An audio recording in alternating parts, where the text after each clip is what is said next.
The crop returns between my legs, and he brings it in rapid, accurate, stunning delivery against my opening. I am so close now, and I begin to hyperventilate. Unexpectedly, his hands are gone, and I am left wondering and waiting again. They return with a vengeance, roughly grabbing my right breast and pulling out the flesh of the nipple, extending it. Once more I bite down on my lip to take my mind off the orgasm that is fast approaching. I feel my body sag and quiver as his other hand rubs my clit with even more fervour. "Now, my child, come for me." At last, those words are like music to my ears. The burning between my legs does not fade.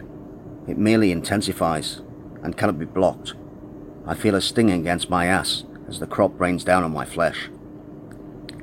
His fingers still work on my clit, and I see stars before my eyes. I have never felt like this before. I can feel my flesh become hot through the pain, which is building more and more with every strike, only to be matched by the fire that is building in my cunt. By this time I cannot control the tears that have been welling and seeping out from under the blindfold. My body begins to shake with sobs. They are sobs of pleasure as he presses his body against me and brings me over the edge.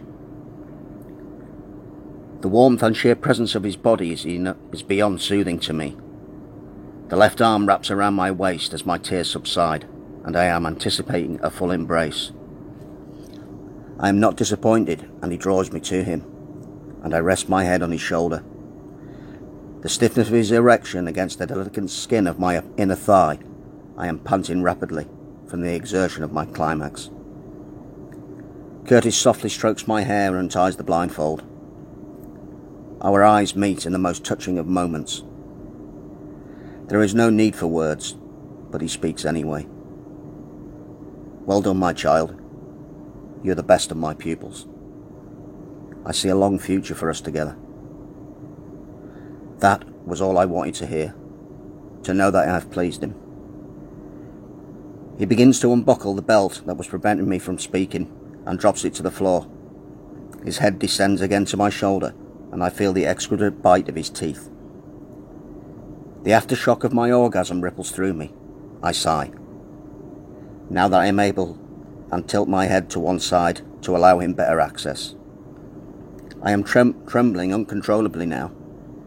With both hands upon my shoulders, he releases his grip with his teeth and steps back. He pushes me down so that my eyes pass his chest, lips only inches away from that well-chiseled, tattooed body. Now it is my turn to receive atonement of my sins. His hands force my head down until my mouth greets his swollen cock. I let his shaft run through my fingers as I gently masturbate the veiny rod. The blood surging through it makes it come alive under my touch.